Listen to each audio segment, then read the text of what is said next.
Good morning dear students. आज हम आपको एसएसटी में चैप्टर 9 ज्योग्राफी का पढ़ाने जा रहे हैं, जिसमें है भूमि, मृदा एवं जल संसाधन।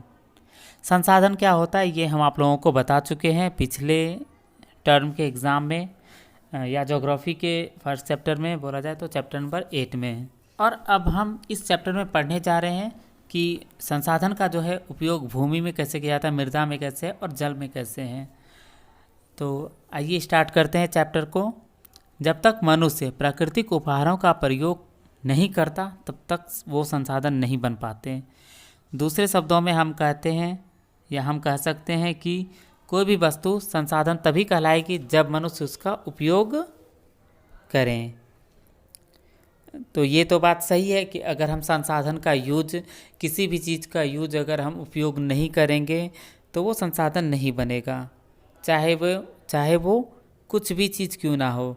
अगर मिट्टी की ही बात करें तो मिट्टी का उपयोग हम लोग कैसे करते हैं, तो खेती करने में या पेड़ पौधे उगाने में हम लोगों को मिट्टी की ज़रूरत पड़ती है।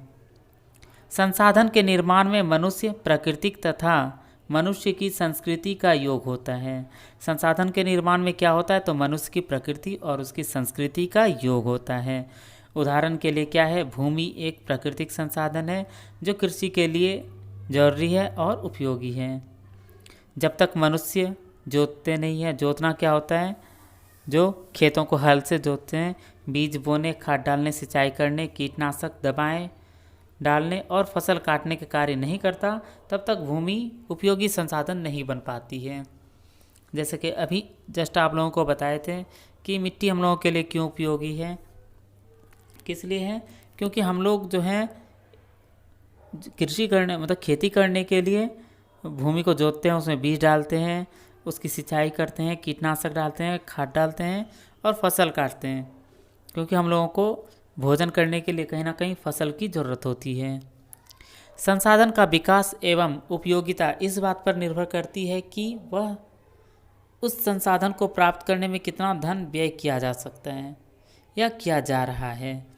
संसाधन का विकास और उपयोगिता जो है इस बात पर निर्भर करती है कि आप कितना रुपया खर्च कर रहे हैं उस पर। संसाधन के मूल्य अथवा उससे होने वाली आय से अधिक व्यय ज़्यादा है तो संसाधन को प्राप्त करना अनार्थिक क्रिया तथा अनुपयोगी माना जाता है। अगर आपको खेती करने में ही बहुत ज़्यादा रुपया लग जा रहा है और आपको उतने रुपए नहीं मिल रहे हैं तो आपको खेती करना क्या अनार्थिक क्रिया या अनुपयोगी माना जाता है।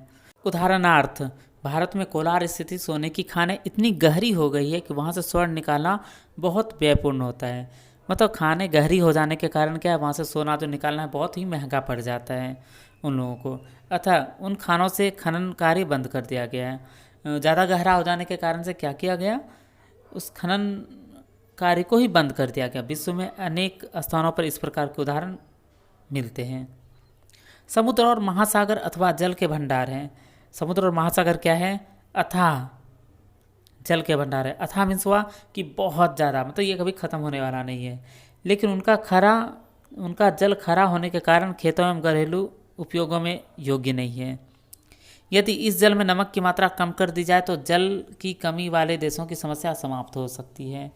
जहाँ पे आप लोग जानते हैं कि आजकल पानी का बहुत ही ज़्यादा समस्या हो गई है, वाटर लेयर बहुत ही नीचे जा चुका है। अगर समुद्र के पानी से इस जल से इस नमक की मात्रा कम कर दी जाए तो बहुत सारे देश जहाँ पे पानी की समस्या है वो समाप्त हो सकती हैं। लेकिन अब अभी तक ऐसी प्रौद्योगिकी विकास नहीं हुई है जिससे जल का खारापन कम किया जा सके तथा जिसमें व्यय भी अधिक ना हो, मतलब कम लागत में पानी फर्टाइल ये फिल्टर हो जाए, उससे नमक जो है निकल जाए। हम इस अध्याय में मानव के लिए उपयोगी भूमि, मृदा एवं जल संसाधन का अध्ययन करेंगे। हम लोग क्या करेंगे, इस चैप्टर में जो है पढ़ने वाले हैं भूमि के बारे में, मृदा के बारे में और जल संसाधन के बारे में पढ़ने जा रहे हैं। जिसमें आपका नेक्स्ट है भूमि संसाधन। भूमि संसाधन क्या होता है, तो हम लोगों को रहने के लिए, कहीं भी रहने के लिए भूमि की ज़रूरत पड़ती है, या खेती करने के लिए भूमि की ज़रूरत पड़ती है।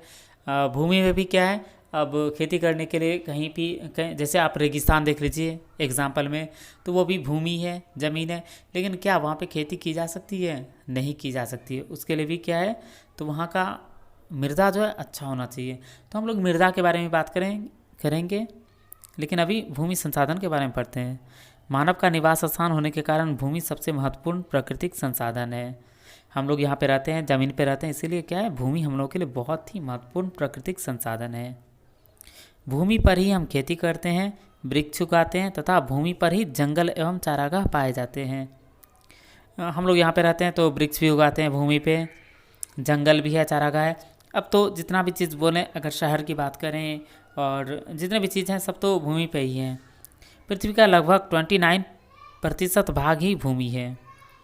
हमारा अर्थ जो है, इतना बड़ा पृथ्वी जो है, इसका कितना 29% ही भूमि है, और बाकी जो 71% है वो क्या है, पानी है। भूमि पर ही हम सड़कें बनाते हैं, रेल मार्ग बनाते हैं। भूमि से ही हमारे विभिन्न आवश्यकताओं की प्रत्यक्ष अथवा अप्रत्यक्ष रूप से ही पूर्ति होती है। भूमि से ही हम खनिज प्राप्त करते हैं, परंतु भूमि के सभी क्षेत्र समान रूप से उपयोगी नहीं है। भूमि से हम तो बहुत कुछ पाते हैं, खनिज भी पाते हैं। खनिज में मतलब क्या हुआ, जो हम खोद के निकालते हैं ज़मीन को, जैसे कोयला और सब कुछ, बहुत चीज़ है जो ज़मीन के अंदर से निकलता है। कुछ भूमि आर्थिक क्रियाओं के लिए अधिक उपयोगी है, उससे पहले है, परंतु भूमि के सभी क्षेत्र समान रूप से उपयोगी नहीं है। कुछ भूमि आर्थिक क्रियाओं के लिए अधिक उपयोगी है तथा कुछ भूमि क्या है, आर्थिक क्रियाओं के लिए कम उपयोगी है। सभी भूमि मानव विकास के लिए उपयोगी नहीं है। ऐसा अनुमान लगाया जाता है कि 90% जनसंख्या संसार की केवल 5% भूमि पर निवास करती है। सारी ही भूमि आर्थिक क्रिया और विकास के लिए उपयोगी नहीं है।